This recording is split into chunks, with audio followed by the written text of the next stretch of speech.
Is he ever making the most of it? I know what you're saying. Who is Gardner Minshew? Where did he come from, and how did this happen?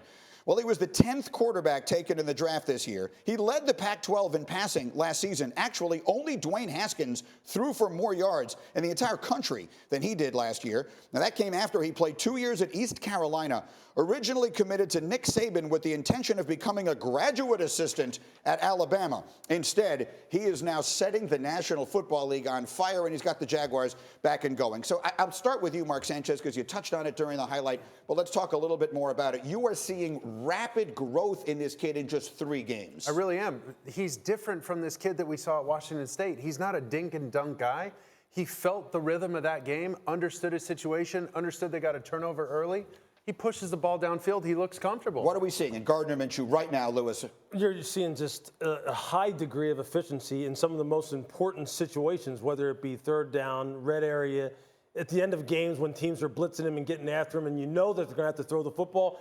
And then, you know, from a big picture, he's elevating everyone else around him, which is something you don't usually associate with young quarterbacks like this. And I'll tell you, he's doing exactly what the guy who he's replacing did for Philadelphia, that being Nick Foles. He's making everyone else calm down. He's making everybody else understand, I'm just going to let this offense work for me. I'm not going to try to be somebody that I'm not. And a lot of times that's all you really need to do as a quarterback. You don't need to be anybody that you're not. And Gardner clearly is comfortable in his own skin. He marches to his own beat, mustache and all, and I commend him for it. I might try and do that myself. I'm not going to lie to you. I'm comfortable in his own skin. I'm enjoying this enormously. So, John, I guess the question that we would ask here this morning, they just beat the Titans last night. Houston does not look fantastic. Indianapolis obviously losing Andrew Luck. Are the Jaguars, the way they look right now, a playoff team?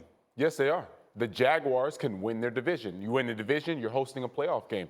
They can easily win that, and that is why, talking about Jalen Ramsey, yes.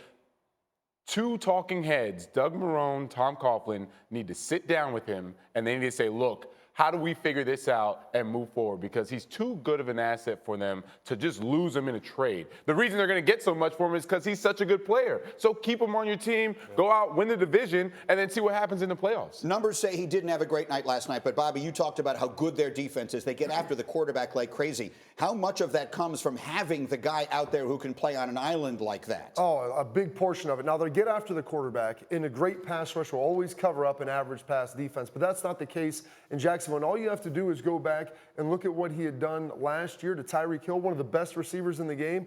He was able to take advantage of him. He presses him at the line. He can play down the field. He can play a bump and run. He can play off. Like, he is a guy that can do it all for you. And I think he might be the only corner in the game that can do it as well as he does. So, Lewis, take me through this as you have perfect expertise because, A, you were a defensive back, and B, you're a front office guy. How do you handle the situation if you're Jacksonville? Because they're a playoff team. We just discussed that, a potential playoff team. Are you trading away arguably your best player? No, ideally, no, you're not. It's always about managing relationships here, and clearly they haven't managed this one to the point where Jalen feels as though he's valued, both theoretically and actually being valued because he's not getting the money that he wants right now. He's obviously a little bit ticked off over how they have taken care of some of the other players on this football team, including himself. Is he someone who, considering he plays a top 5 position on a 53-man roster, I mean, corner arguably maybe the 3rd most important position outside of quarterback and pass rusher? Yeah, that's not the kind of guy you send down the road when he's at the prime of his career, really just hitting the apex of his career, ascending to the apex of his career. And now when you see how he has a very much so a tangible effect on the confidence of everyone else on this team, why would you send him down the road? And, Lewis, that's the whole point. Address all the issues that Lewis just said. Right. Look, why haven't we paid you? This is why we haven't paid you. This is why we haven't valued you financially. Why? What is the answer? What is it? I don't know the reason. I'm saying if I'm the GM or I'm Doug Marrone, sit down and talk about it. Is it because Tom Coughlin doesn't like guys who talk a lot, as he does, and show up to camp in a Brinks truck? And that's fine. And you say, I don't like all the antics off the field. And then they discuss. They can agree to disagree. I don't care what happens. The point is that you have that conversation with them, and then from there you say, all right, you're going to be with us or you're not. Bobby, I think you were with me that day. When he showed up to camp in a Brinks truck, I think I said to you, this will be Jalen Ramsey's last year in Jacksonville. The off-the-field stuff, obviously they don't like down there. I mean, Tom Coughlin, Doug Marrone, those guys are specific beasts. But as Lewis knows in the front office, Bill Parcells called it the walking the earth theory.